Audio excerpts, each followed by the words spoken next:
अभी हाल ही में उत्तर प्रदेश के विधानसभा चुनाव संपन्न हुए हैं। प्रदेश की जनता ने सभी मिथकों को तोड़ते हुए लगभग 37 साल बाद राज्य में वापस से किसी सरकार को दोबारा काम करने का मौका दिया है। इस जीत के सामने सभी राजनीतिक पंडितों की उत्तर प्रदेश चुनाव को लेकर लगाई गई अटकलें धरी की धरी रह गईं, क्योंकि जिसने भी इस चुनाव के परिणाम को देखा और समझा उसको फिर यही लगा कि ये चुनाव ध्रुवीकरण, तुष्टीकरण, जातिवाद बनाम लाभार्थी वर्ग योजना, कानून व्यवस्था और रोजगार के बेहतर विकल्प के बीच है। दर्शकों, जैसा कि आपको याद होगा कि जब 2017 में योगी उत्तर प्रदेश के मुख्यमंत्री बने थे तो वो विधान परिषद से चुनकर आए थे, लेकिन इस पार्टी के शेष नेतृत्व ने फैसला किया कि योगी भी इस चुनावी मैदान में उतरेंगे और एक जनता द्वारा चुने हुए मुख्यमंत्री के रूप में शपथ लेंगे। क्योंकि पार्टी आलाकमान ने ऐसा किस राजनीतिक रणनीति के तहत किया, आज हम आपको अपनी इस रिपोर्ट में बताने वाले हैं। कैसे योगी को चुनाव लड़ाकर बीजेपी ने 2024 के आम चुनाव के लिए पूरे पूर्वांचल को अपने पाले में कर लिया। योगी को गोरखपुर से चुनाव लड़वाना गोरखपुर, आजमगढ़ और बस्ती मंडल की सीटों के लिए खासा महत्वपूर्ण रहा।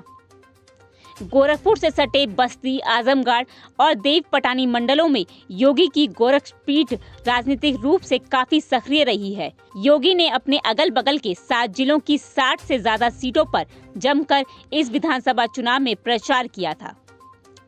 2017 में 62 विधानसभा सीटों में से 44 सीट बीजेपी ने जीती थी और वहीं 2019 के लोकसभा चुनाव में पूर्वांचल में पड़ने वाली 26 सीटों में से बीजेपी ने 17 और उनके सहयोगी दल अपना दल 2 सीटों पर अपना परचम फहराया था। लेकिन बीजेपी वापस से यहां 2014 का प्रदर्शन दोहराना चाहती है। हालांकि उस वक्त भी योगी मुख्यमंत्री के रूप में यहां आए थे। माना जा रहा था कि योगी के गोरखपुर से लड़ने का सीधा प्रभाव इन सीटों पर पड़ेगा। बीजेपी के गोरक्षक क्षेत्र के 10 जिलों में से कुल 62 विधानसभा सीट है। इनमें से 44 सीट पर बीजेपी ने 2017 में जीत हासिल की थी।